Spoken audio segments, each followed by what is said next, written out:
আমাদের জুলাই যোদ্ধা আমার পুলিশ পরিবারের সাথে সাংঘর্ষিক। আমি কিন্তু একজন জুলাই যোদ্ধা, দেখেন আপনি। কিন্তু আমরা এই টিকিট সার্টিফিকেট আমরা নেই নাই। আমরা এখানে এসেছি আসলে আমাদের বিগত সরকারের আমলে আমাদেরকে বিভিন্ন কারণে অকারণে, ভিন্ন মতের কারণে, বিভিন্ন ট্যাগের মাধ্যমে আমাদেরকে চাকরি থেকে অব্যাহতি দেয়।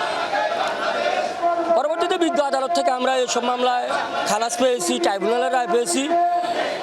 5 আগস্টের পরে কেয়ারটেকার সরকার আমাদের দাবি দাবা মেনে নিয়েছেন, বলছেন আমাদেরকে পুনর্বহাল করবেন। ওনারা একটা আদেশও দিয়েছেন, কিন্তু অত্যন্ত দুঃখজনক বিষয়, সেই আদেশটা আজও আমরা বাস্তবায়ন রূপ দেখি নাই। তারই ধারাবাহিকতায় আমরা আজকে দীর্ঘ 1 সপ্তাহ যাবৎ এখানে অবস্থান কর্মসূচি, অনশন, মানববন্ধন করতেছি। তারুণ্যের অহংকার মহামান্য রাষ্ট্রপতি ফখরুল ইসলাম স্যার এবং তারুণ্যের রহমান প্রধানমন্ত্রী, উনি যদি আমাদের মানবিক দৃষ্টিতে এবং আইনের আলোকে আমাদের এই অভিযোগগুলা, অনেকের ন্যূনতম অভিযোগ, অনেকের অভিযোগই নাই, যেহেতু আমরা আদালত থেকে নির্দোষ হয়েছি। আমি আমার ডিপার্টমেন্টের বিরুদ্ধে ফাইট করছি।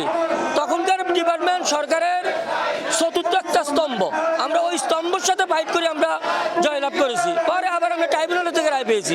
এরপরও ওনারা অনিবার্য কারণে আমাদেরকে হাজির করতেছেন না। তা আমরা ওদের আকুল আবেদন, ওনারা যাতে আমাদেরকে হাজির করে, আমরা কর্মের মাধ্যমে, যেহেতু আমরা রায় পেয়েছি, কর্মের মাধ্যমে আমরা আমাদের ন্যায়সঙ্গত অধিকার, আমাদের বেতন, রুটি রিজিক আমরা নিতে চাই। আমরা রাস্তায় ঘুরি পেয়ে দেশ সেবা করে আমরা নিতে চাই। রাস্তায় আমি একটা রায় পেয়েছি, আরেকটা রায় পেলে আমাদেরকে এটা দিতে হবে। তার মানে হলো সরকারের ঘাটতি, সরকারের এটা লস। তার আলোকে আমরা এখানে আসছি। তা আপনাদের মাধ্যমে দেশবাসীর কাছে আমাদের আকুল আবেদন, মাননীয় মহামান্য দেশ নায়ক তারেক রহমান আমাদের এই মামলাগুলো যাতে আমাদেরকে অতি শীঘ্র, আমরা মানবতার জীবনযাপন করতেছি, আমাদেরকে পুনর্বহাল করেন, এটাই আমাদের আশা, এটা আমাদের প্রত্যাশা। সাধারণ মানুষের তো পুলিশ নিয়ে নানান সময় নানান রকম অভিযোগ। জি, কি মনে হচ্ছে এত অভিযোগের পরে আপনাদের আবার যদি আসেন মানুষের আস্থা অর্জন করতে? ধন্যবাদ, থ্যাংক ইউ। আপনার কোশ্চেন আমরা জবাব দিচ্ছি। আসলে বিষয়টা হলো, আপনারা দেখেন, আমি একজন পুলিশ সদস্য, আমাদের জুলাই যোদ্ধা আমার পুলিশ পরিবারের সাথে সাংঘর্ষিক। আমি কিন্তু একজন জুলাই যোদ্ধা, দেখেন আপনি। কিন্তু আমরা এই টিকিট সার্টিফিকেট আমরা নেই নাই। এটা চট্টগ্রাম বিজিবি থানার আমরা বিজয় মিছিল আমরা যাই নাই, কারণ এটা আমার আবেগ, আমার ভালোবাসা, আমার সম্পদ, আমার সন্তানদের রিজিক। আমরা এই জুলাই যুদ্ধের সনদ আমরা নেই নাই। কি জন্য?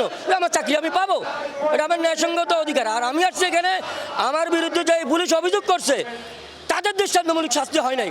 তারা আমার বিরুদ্ধে মিথ্যা অভিযোগ করছে, তারা বিভাগীয় মামলা আমার বিরুদ্ধে সাক্ষী দিছে, আদালতে গিয়ে রাষ্ট্রের বিরুদ্ধে সাক্ষী দিছে। তাহলে বিজ্ঞ আদালত যদি আমাকে খালাস দিয়ে থাকে একজন নাগরিক হিসাবে, যেহেতু আমি ওই থানারই পুলিশ, আমার বিরুদ্ধে অভিযোগ কেন হবে, মামলা কেন হবে? আমার অর্ডিন্যান্স করবে, আমাকে বিভাগীয় মামলা দিবে, তাহলে আমি আজকে এখানে আসতাম না। আমার চ্যালেঞ্জ হলো, যারা প্রকৃত দোষী, যারা এই এটার মাস্টার মাইন্ড, এই ওসি মহিউদ্দিন মাহমুদ বর্তমানে পলাতক, ফেনী সোনাগাজী উপজেলার চেয়ারম্যান লিপ্টনের ভাই, সাবেক যুবলীগ নেতা, এবং ডিসি হামিদুল আলম মিলন, সে আমাকে এই মামলা বিভাগীয় মামলা রুজু করেন। সে বর্তমানে তার বউ শুদ্ধ জেলে, এবং তার বোন বাগিনের যেমন নামে দুদকের মামলা হয়েছে। এখন আপনি বলতে পারেন আপনার অভিযোগের সাথে তার সাথে সম্পৃক্ত না, না মোটেও না।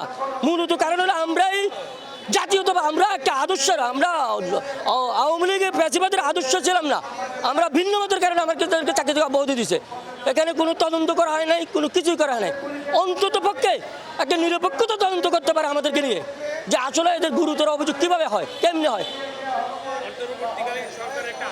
জি, একটা আদেশ। এটা আসলে এই বাস্তবায়নটা, আমি তো যেহেতু আমার আবেগ ভালোবাসা, আমি আগেই বলেছি যেটা আমার আবেগ ভালোবাসার জায়গা। আমি যদি এখন ওনাদের বিরুদ্ধে কথা বলি তাহলে জিনিসটা একটু ভিন্ন হয়ে যায়। অনিবার্য কারণবশত, আমি এটুকু বলতে পারবো যেটা অনিবার্য কারণবশত ওনারা এটা আমলে নিচ্ছে না।